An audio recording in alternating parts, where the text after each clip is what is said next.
Buenos días. Bienvenidos a la firma del Protocolo Interinstitucional de Actuación de los Centros de Atención Integral 24 horas a víctimas de violencias sexuales en Extremadura. Rubrican el protocolo la presidenta de la Junta de Extremadura, María Guardiola Martín, el delegado del Gobierno en Extremadura, José Luis Quintana, la presidenta del Tribunal Superior de Justicia de Extremadura, María Félix Tena, el fiscal superior de Extremadura, Francisco Javier Montero Juanes, y el presidente de la FEMPEX, Manuel José González Andrade.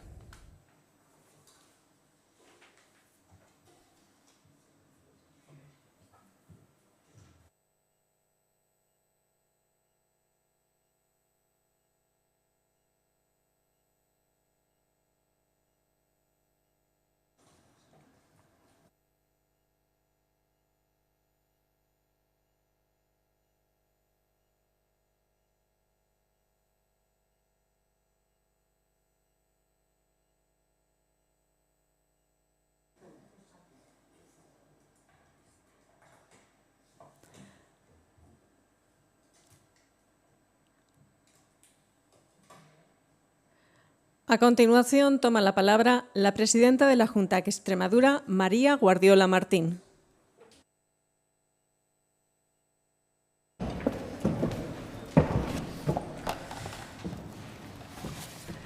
Bueno, muy buenos días a todas y a todos.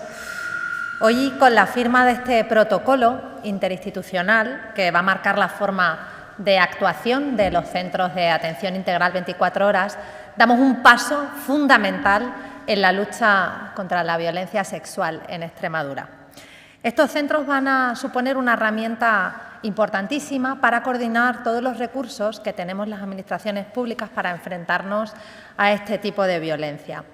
Con el protocolo lo que pretendemos es garantizar una actuación rápida, una actuación eficaz y efectiva de todas las administraciones que estamos implicadas en la asistencia, en esa atención y en ese acompañamiento a las víctimas, desde el personal de los centros de crisis hasta las administraciones públicas, fuerzas, cuerpos de seguridad, los órganos judiciales, los servicios sanitarios y los servicios sociales.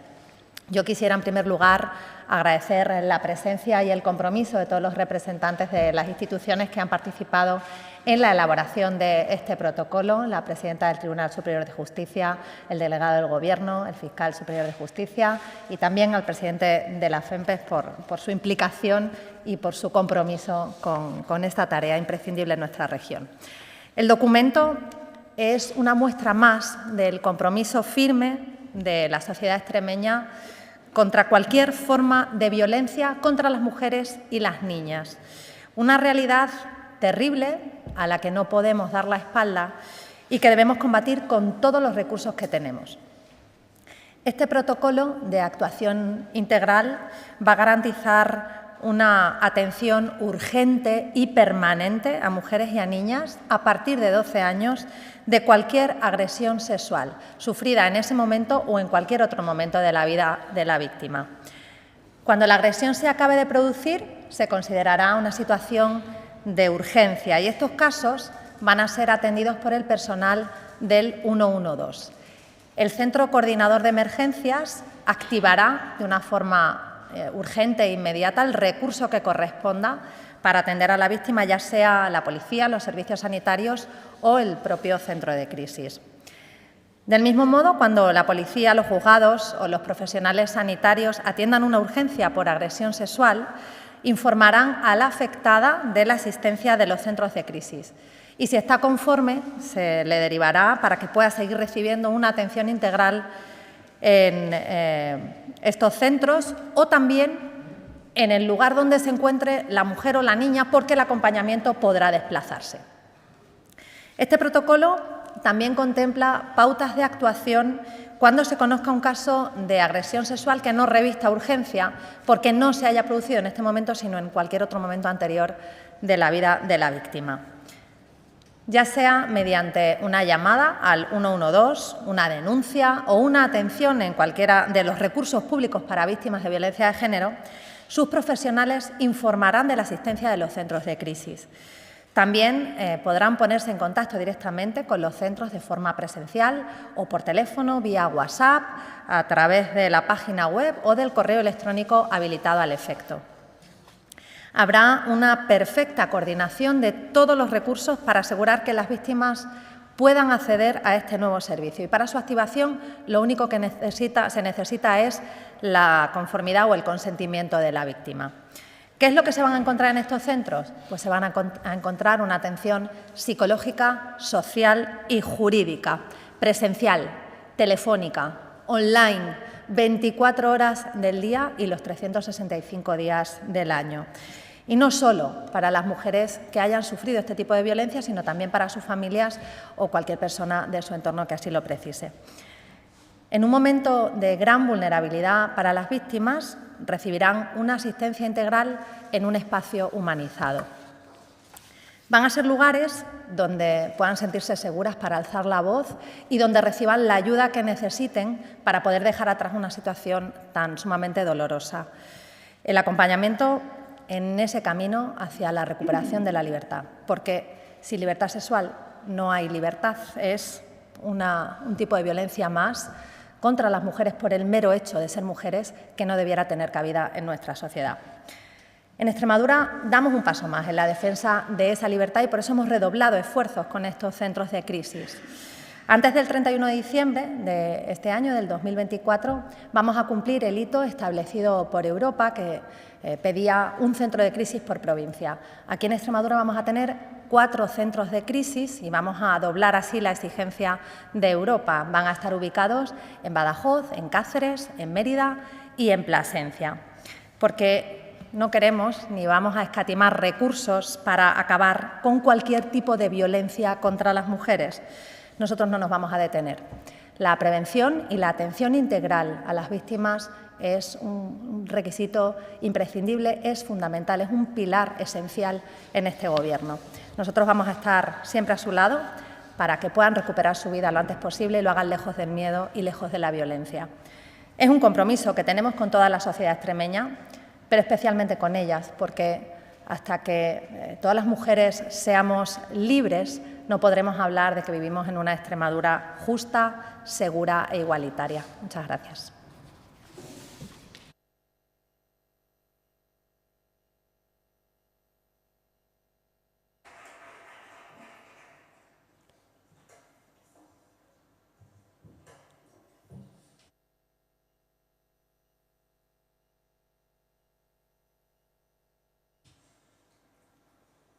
A continuación toma la palabra el delegado del Gobierno en Extremadura, José Luis Quintana.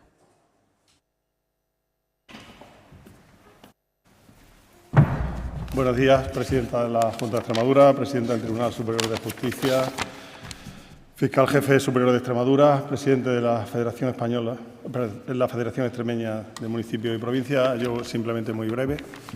Entiendo que la presidenta lo ha explicado correctamente y, por lo tanto, no hay que dar más explicaciones, pero sí resaltar 2 cuestiones. El compromiso de todas las instituciones que estamos aquí sentadas en luchar contra la violencia sexual y que gracias a los fondos Next Generation conseguidos por el Gobierno de España, esto es una realidad. Decir que este compromiso es un compromiso por parte de todos y un compromiso que tenemos que llevar a cabo hacia las víctimas y tratar de, por todos los medios, de coordinarnos para hacer la mejor labor posible. Nada más. Muchas gracias.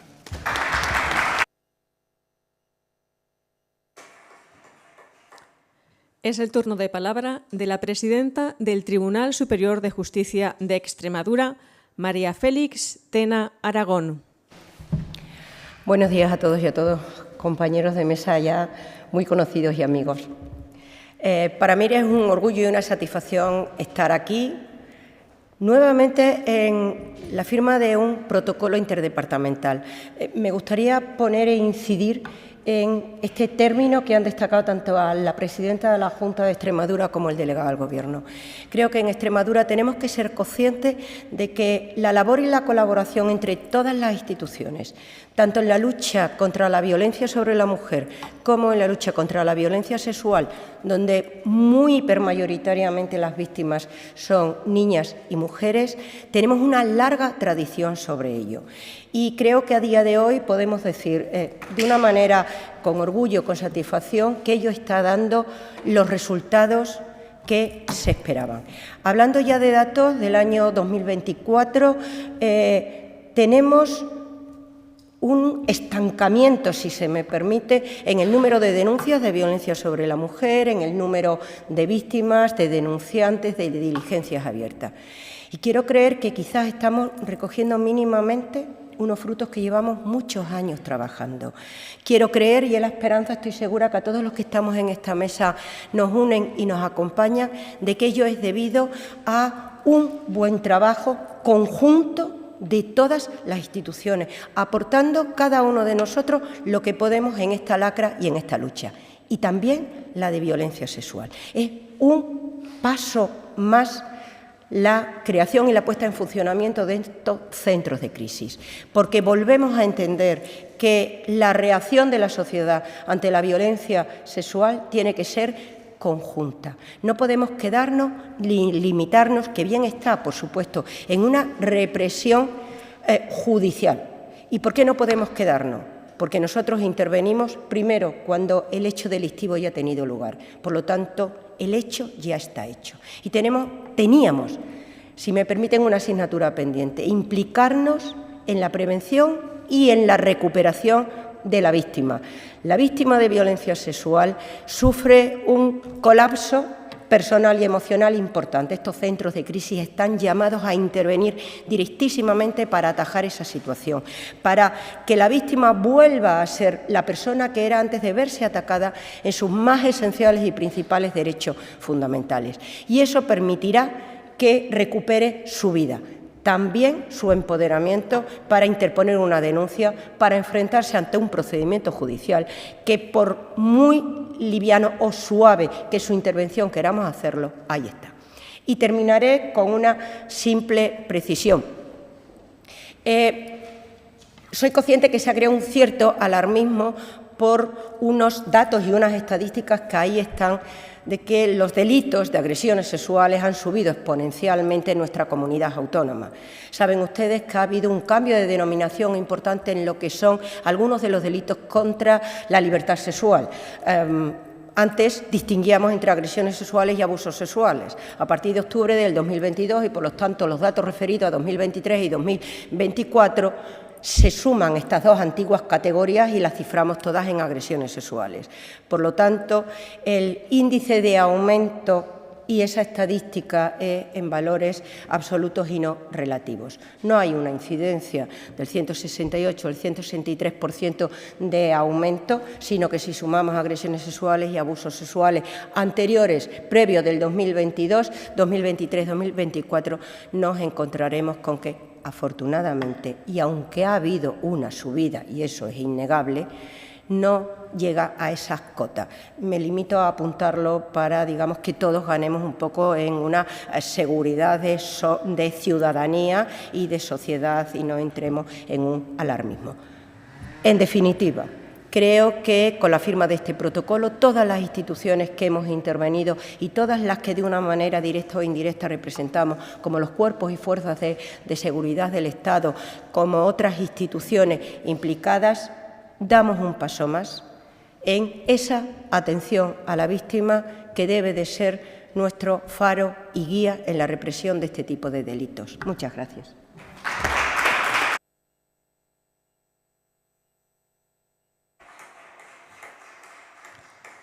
A continuación interviene el fiscal superior de Extremadura, Francisco Javier Montero Juanes. Buenos días, señora presidenta de la Junta de Extremadura, presidenta del Tribunal Superior, delegado del Gobierno, presidente de la Federación, consejeras, general, jefe superior, secretario de Gobierno.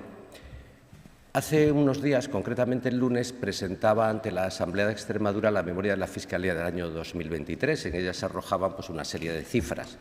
Tienen esas matizaciones que acaba de aducir la presidenta del Tribunal Superior de Justicia. La estadística es lo que tiene, ofrece unas cifras absolutas que luego hay que interpretar. Si los años demuestran que la evolución de las agresiones sexuales es exponencial, ciertamente debe estar matizado por la vigencia de la Ley Orgánica 1022, la ley conocida de otra forma que yo no me gusta denominar, puesto que el consentimiento siempre estuvo en el hecho propio de los delitos contra la libertad sexual, pero que no podemos obviar que hay un incremento de este tipo de delitos y muy especialmente entre los menores, tanto como sujetos pasivos y activos del delito. Y es una situación que como sociedad abierta, civilizada, igualitaria, no nos podemos permitir. Las instituciones, como se demuestra en un día como hoy, tenemos que actuar y tenemos que actuar coordinadamente en busca de un bien superior, como es la prevención y, en su caso, el castigo de estos gravísimos delitos que afectan a un bien jurídico esencial como es la libertad de expresión. Sé positivamente que las comunidades autónomas, los órganos de gobierno, no tienen competencias en cuanto a la definición de la política criminal. Esto es algo que compete a las autoridades estatales, al Gobierno de la Nación, pero sí que pueden y deben, puesto que no hay una respuesta unívoca, sino multidireccional, intervenir en muchos aspectos. Y es de lo que se trata en el día de hoy con la firma de este protocolo y con la propia existencia de los centros de crisis. Actuación en la prevención, por supuesto, en la protección, en la educación, en la formación, en la información, en la tutela, en el acompañamiento a las víctimas. Actuación también en la necesaria rehabilitación, puesto que son hechos punibles que dejan una gran lacra personal. Y aquí estamos. Por lo tanto, las autoridades coordinadas para conseguir esta actuación que debe redundar en beneficio de las víctimas, que, insisto, de un bien especialmente afrentoso como es la libertad sexual. Por supuesto, estos centros de crisis tienen desde el minuto uno la colaboración imprescindible por parte del Ministerio Fiscal para la información y para cualquier otra cuestión que pueda redundar en su eficaz funcionamiento. Y he dejado a un lado la represión. Acaba de decir perfectamente también la presidenta del Tribunal. La represión prácticamente en este caso es lo que menos me importa, por más que el fiscal ejercite la acción penal, puesto que el hecho punible ha ocurrido ya. Y porque la represión, el agravamiento de condenas, está absolutamente demostrado que es una política que no conlleva efectos beneficiosos en cuanto a la disminución de la delincuencia sexual en este caso. Voy concluyendo. Tenemos, entre todos, que intentar evitar esta bolsa de impunidad que existe. Hay un importante número de hechos delictivos que no se denuncian, que no son perseguidos y, por tanto, que no son reprimidos.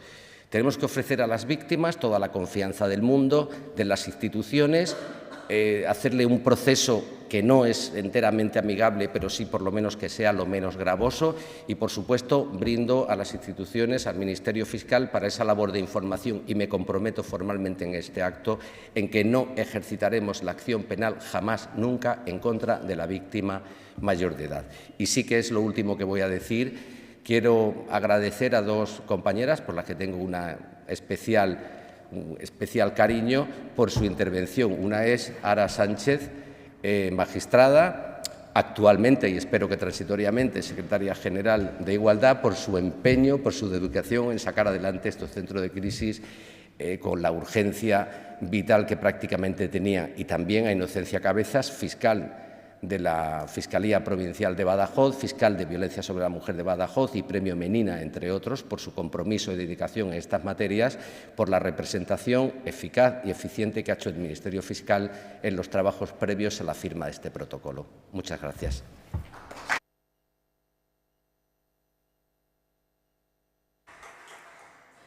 Concluye el turno de intervenciones el presidente de la Federación de Municipios y Provincias de Extremadura, Manuel José González Andrade. Bien, buenos días a todos y a todas, presidenta, delegado del Gobierno, presidenta del TSJ, fiscal superior.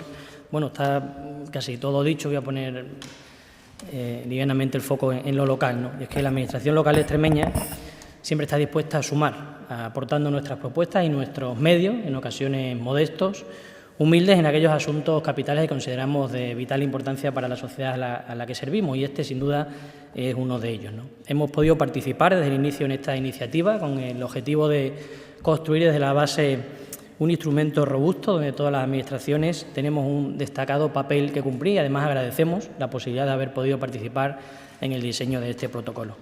Yo quisiera recordar que este acto no es el fin del proceso, todo lo contrario, es el inicio, es el comienzo de su ejecución real. Es evidente que ha habido una excelente coordinación para la firma del protocolo, ahora tiene que seguir habiéndola y se tiene que establecer mecanismos de seguimiento proactivo donde todas las administraciones nos involucremos para que este protocolo pueda ser un éxito. Exigirá, sin ninguna duda, un esfuerzo notable por parte de todas las administraciones. Cada uno debemos darlo a conocer en nuestro ámbito competencial y desde la FEMPE lo haremos llegar a todos los entes locales. Hoy precisamente tenemos una comisión ejecutiva y haré llegar la importancia de la firma de este protocolo en el día de hoy. Pero no basta con que esto se traslade a los entes locales, sino que esto tiene que llegar a nuestros policías locales, tiene que llegar a los servicios sociales de base, y entendemos que para que eso ocurra y para que haya éxito en la implantación inmediata del mismo necesitamos planes formativos.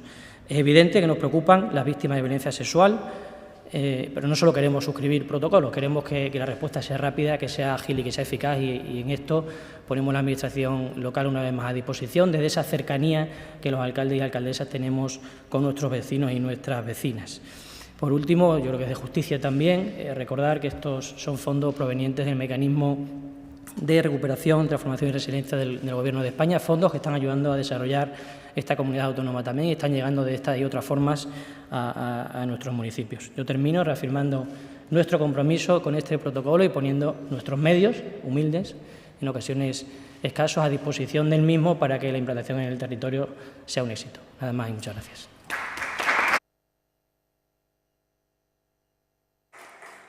A continuación comienza el turno de preguntas que se responderán desde la mesa. El acto finalizará con una foto de familia.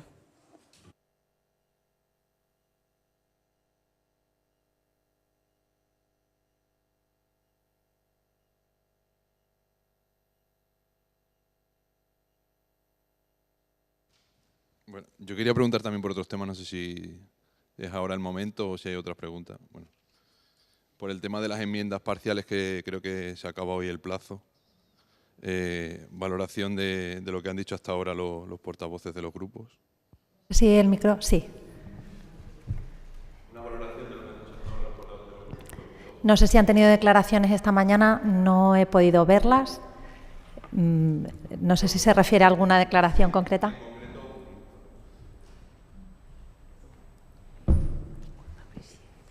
Le avanzo si quiere. Le digo las de...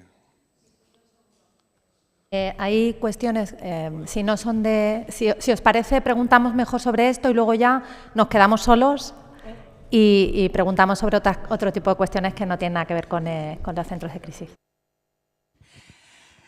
Buenos días. Se ha anunciado en varias ocasiones que estarían ya operativos antes del 31 de diciembre. ¿Tenemos ya fecha de operatividad de los 4 centros? No sé si empezarán los 4 el mismo día o... Estamos ultimando ya esta última semana la recepción de... No sé. ¿No se oye? Sí. Perdón. Que estamos ultimando en esta semana y siempre antes del 31 de diciembre, pues pequeños flecos y detalles relativos al contrato, a amueblar los centros de crisis, y van a estar operativos antes del 31 de diciembre. Se lo haremos saber en cuanto estén.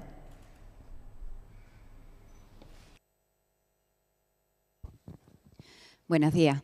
A mí me gustaría saber exactamente el papel que marca para cada institución este protocolo y los recursos con los que se va a contar.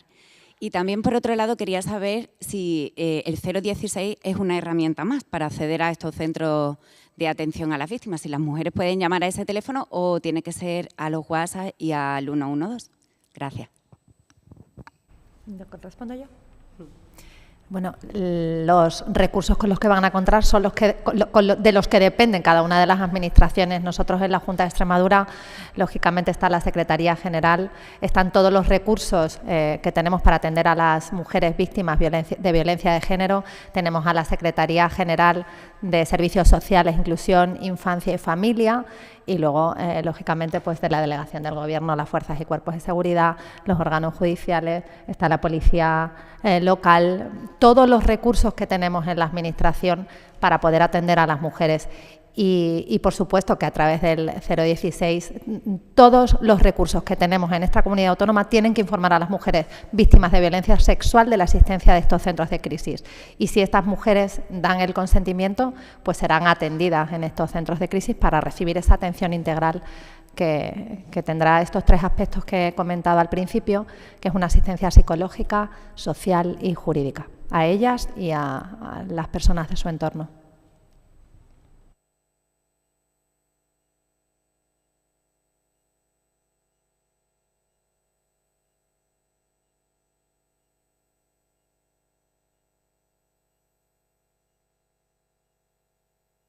Las personas se pueden atender al año en estos centros y si la atención, me refiero, si la atención va a ser más presencial o online, ¿alguna previsión de esto? Ya sé que ha dicho que de las dos formas. Depende de la voluntad de las mujeres, no sé, ¿se oye?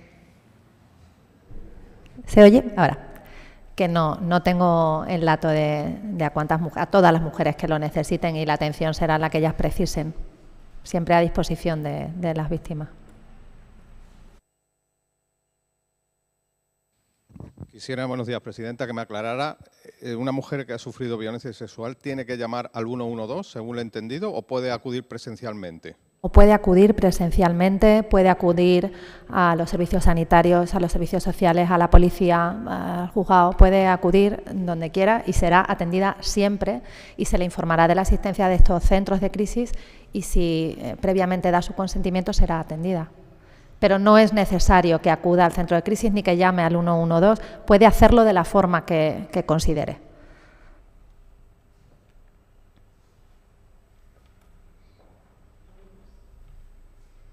Bueno, pues pasamos a otros asuntos entonces.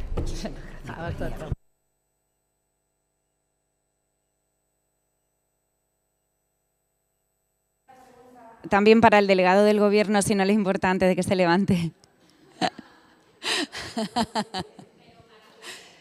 No es de esto, pero es de otro asunto. Ah, vale, perfecto, gracias.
Aquí estoy bien, Marina. Preguntado por lo que las manifestaciones de los grupos, si me las dice y me contextualiza, igual. Le digo, Vox dice que no registra enmiendas parciales al presupuesto, a un presupuesto que no va a apoyar y exige un nuevo proyecto de ley, negociado con seriedad, con verdaderas bajadas de impuestos y medidas que sí ayuden a los extremeños. Bueno, pues esperar al último día de la presentación de enmiendas parciales para hacer ese tipo de declaraciones me parece un poquito vergonzoso, cuanto menos. Yo creo que queda más que demostrado que no presentaron una enmienda a la totalidad al presupuesto, por tanto, les parecía un buen presupuesto y que podían haber mejorado con sus aportaciones. Han tenido muchos días para plantear todas las cuestiones que ellos crean que pueden contribuir a tener el mejor presupuesto posible para los extremeños y las extremeñas. Y han decidido esperar al que pite el final del partido para, como siempre, someterse a las exigencias del señor Abascal. A mí me da mucha pena que en lugar de que estén pensando realmente en el interés de su tierra y de nuestra gente, de nuestros vecinos, estén en clave partidista y buscando siempre el regato corto y, como digo, sometiéndose a las exigencias de Vox nacional. Aquí en Extremadura tenemos muchos problemas, tenemos agravios históricos que superar, hemos cogido la carrera de empezar a crecer y me parece lamentable que este grupo político haya decidido tirarlo todo por la borda, como digo, por exigencias del señor Abascal.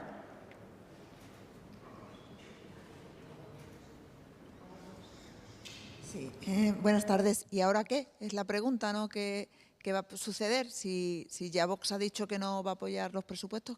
Nosotros ahora tendremos que estudiar las enmiendas presentadas por el resto de grupos y yo mantengo las expectativas de poder aprobar el presupuesto. Ahora mismo en el Partido Socialista el liderazgo todavía no está claro.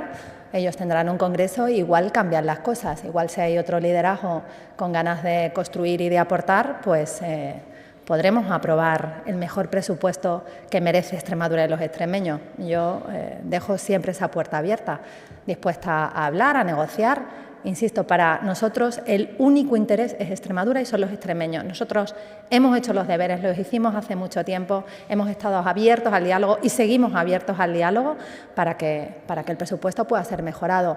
Estudiaremos todas las enmiendas presentadas por el Partido Socialista y por Unidas por Extremadura y desde luego aprobaremos las que consideremos que son buenas para nuestra tierra.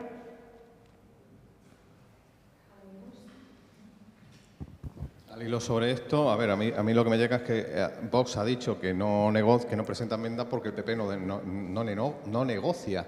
Hace unos días la portavoz, Victoria Bazaga, dijo que usted estaba implicada personalmente en la negociación. Entonces yo ahora mismo estoy despistado. No sé si usted está implicado personalmente. Con mentiras es bastante fácil estar despistado. Yo entiendo que usted esté despistado. Nosotros hemos estado abiertos al diálogo y hablando con Vox hasta esta misma mañana. Yo acabo de enterarme por el compañero de las declaraciones del partido. Pero por supuesto que hemos estado trabajando juntos y hemos dado nuestra opinión a los temas que ellos han planteado. Y hemos estado siempre dispuestos a ceder, a admitir, a decir qué enmiendas nos parecían correctas, que eran muchas. Todo lo que ellos presentaban en materia de mejora de la fiscalidad, de ayudas a la natalidad, de ayudas en materia educativa, abiertos siempre a construir y a mejorar.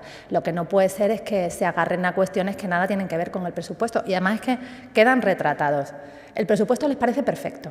Y en el presupuesto no hay problema. Lo que pasa es que pretenden meter cuestiones ideológicas para chantajearnos con el presupuesto de la comunidad autónoma. Y me parece lo más irresponsable que he visto nunca. ¿Ha negociado personalmente con ellos?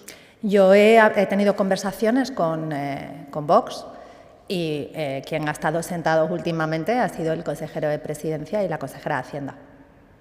Hasta ayer, la última vez.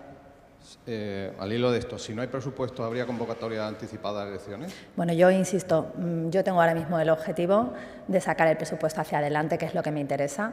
Nosotros somos un gobierno estable, un gobierno que trabaja y que demuestra con rigor que se puede en Extremadura crecer, que tenemos los ingredientes perfectos para ser una comunidad que destaque y lo que fallaban eran las recetas y es lo que estamos aplicando y vamos a seguir haciendo.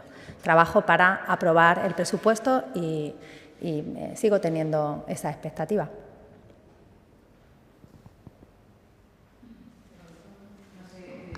Bueno, al hilo de lo que ha dicho de Vox, ¿Tiene la sensación entonces que más que desde Extremadura se actúa desde a nivel nacional para influir en los intereses de esta comunidad autónoma?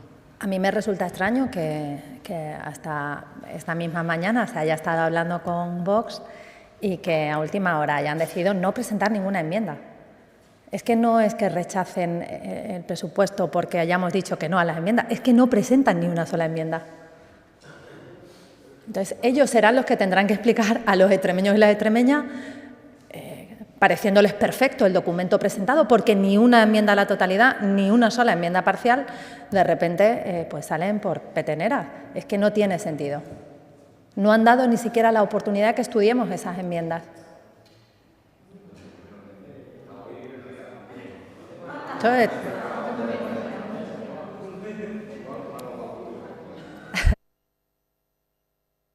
esto es Navidad, entonces son luces que vienen.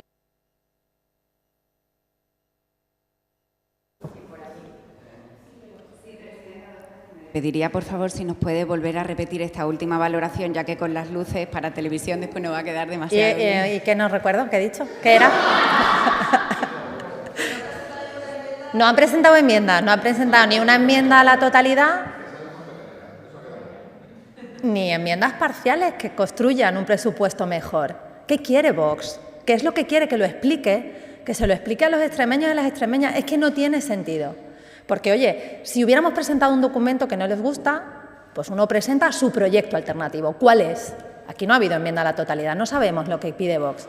Pero es que, partiendo de la base de que el presupuesto les gustaba, porque realmente teníamos un acuerdo de gobernabilidad y fue un presupuesto que aprobamos cuando ellos tenían a un consejero en el Gobierno, pues tampoco han querido presentar enmiendas parciales que mejoren y que construyan. Es que las cuestiones que impiden a Vox aprobar este presupuesto están fuera de él, no tienen nada que ver con el presupuesto ni con las políticas que contempla este presupuesto. Entonces, que explique Vox a los extremeños por qué quiere poner el freno de mano al crecimiento en esta tierra.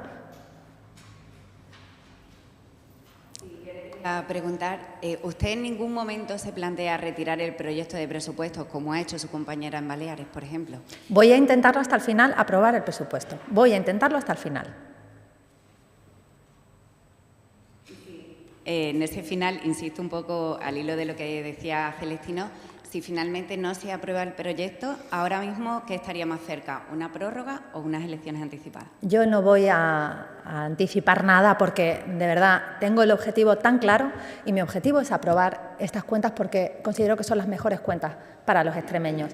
Y hay otros grupos que, como tendrán que apoyar con su votación, consideran que necesitan unas mejoras para ser las mejores cuentas para los extremeños. Pues eso es lo que vamos a hacer ahora, trabajar en esas propuestas que han hecho los grupos, en este caso Unidas por Extremadura y el Partido Socialista, para ver en qué puntos podemos estar de acuerdo y si este documento puede salir adelante por el bien de todos. Muchas gracias. Gracias. Buen día. Felices fiestas, feliz Navidad a todos y si no nos vemos antes, que espero que sí.